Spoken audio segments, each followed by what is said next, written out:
Eu treino musculação, meu marido também. Meu marido tem 1,92, pesa 105 quilos. Eu peso 60 quilos. Se eu pegasse ele hoje, na estrutura que ele tem hoje, e falar para forte, ele... viu? Ele é grande. Aí você fala para ele, tira a baixa testosterona, faz todo aquele processo de hormônios, que eu não sei nem como que é, e vamos fazer de novo o teste daqui 3 anos ou daqui 2 anos, eu e ele, de força, ou jogar um esporte qualquer, basquete, vôlei. Naturalmente ele vai ser superior a mim, ele é mais alto, ele tem... as estruturas musculares dele foram desenvolvidas ao longo de anos para um homem, né, que é diferente de mulher. Então, assim, não tem... Eu acho que é uma discussão tão fora da casinha, porque entrou-se naquela coisa de assim, vamos rotular as pessoas que falam disso, que é o que fizeram com a Ana Paula, né? A Ana Paula fala muito bem desse tema. Ana Paula Henkel, nossa a Ana grande Paula amiga. Henkel, ela fala muito bem desse tema. E aí fala assim, bom, como eu não posso argumentar com você cientificamente, eu não posso porque não tem como argumentar, então eu vou te jogar para a seara dos transfóbicos, homofóbicos, não sei o que lá.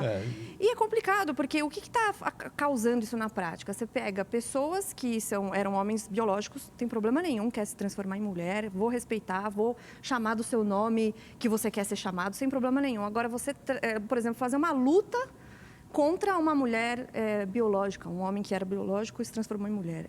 É óbvio que é desigual. Como é que as feministas não estão desesperadas isso com que você mencionou da Ana é muito típico, isso é um método que foi descrito por Schopenhauer em 1834. Então, Como ganhar uma discussão sem ter razão. Isso tem uma disciplina que se chama dialética heurística. Então, quando você não tem como derrotar seu adversário, desqualifique-o. E eu estava discutindo justamente isso com a Ana, né? Assim, ela tem uns dados que são incríveis. Então, ela pegou, por exemplo, meninos e meninas de 8 anos. Isso ela apresentou numa discussão, numa sessão temática na Câmara dos Deputados. E você vê que o menino que não se classificaria para a final do campeonato, ainda assim ele seria o primeiro colocado na categoria feminina. Isso em crianças ainda antes da puberdade. Então veja, quando a gente fala de atletas de alto rendimento, como o caso das Olimpíadas, nós estamos falando de atletas que às vezes ficam fora de uma final, não sei se vocês viram a prova da natação esses dias, por décimos de segundos. Sim. Então às vezes o camarada não depilar a perna, tira ele de uma final olímpica. E quando a gente está falando de homens e mulheres, mesmo que, enfim, que tenham caído de nível de testosterona, a gente está falando exatamente do que você mencionou. Cresceram, então tem uma estrutura muscular, uma estrutura óssea toda formada com a concepção masculina. Injusta. Totalmente. A gente tem um discurso de igualdade, de promover a igualdade, mas promovendo a desigualdade. Mas a verdadeira igualdade, Lacombe, ela não é você tornar todos iguais, é você tratar como desiguais os que são desiguais. Além disso tudo, você acaba, por uma questão própria de anatomia mesmo, você acaba favorecendo que esses atletas transgênero, ao competir num sexo diferente do seu sexo biológico, tenham mais lesão. Então, por exemplo, é muito mais frequente lesão de ligamento cruzado anterior em mulheres do que em homens.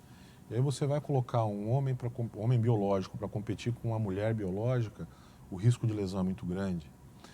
O cérebro masculino ele é diferente do feminino em algumas coisas.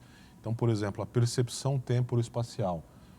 Nós lembramos muito bem da época da própria Ana Paula, da Fernanda Venturini, e eu citei esse exemplo até com a Ana Paula, né? A gente lembra dos levantamentos da Fernanda Venturini. Excelente levantadora, extremamente criativa, bola de segunda dela era famosa. Aí você pega o contemporâneo dela, o Maurício. O que era marcante no Maurício? A velocidade, a explosão, a força, a agressividade. Porque o cérebro masculino ele processa isso, né? Então você pega um atleta de alto rendimento no vôlei, se eu pegar um atleta que era homem biológico e colocar para jogar com a levantadora feminina, ele vai chegar em todas as bolas para bater. Por quê? Porque ele tem uma percepção de tempo e espaço mais apurada, porque o cérebro se desenvolveu dessa forma. Agora, se eu fizer o inverso, pegar uma mulher biológica e jogar ela para o masculino, eu posso subir a testosterona o quanto eu quiser. Ela jamais vai chegar em algumas bolas, porque o cérebro não tem a velocidade de percepção temporoespacial para chegar naquela bola. Isso não é melhor ou pior, é simplesmente uma questão de desenvolvimento biológico. eu não quero deixar o FEFON em situação constrangedora, ou tendo que se posicionar.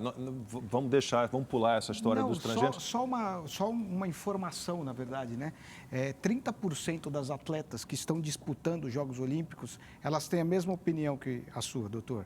Só que elas não 30? Se manifestam, pelo menos foi aí um número que surgiu, mas elas não se manifestam exatamente com medo que elas sejam chamadas de homofóbicas.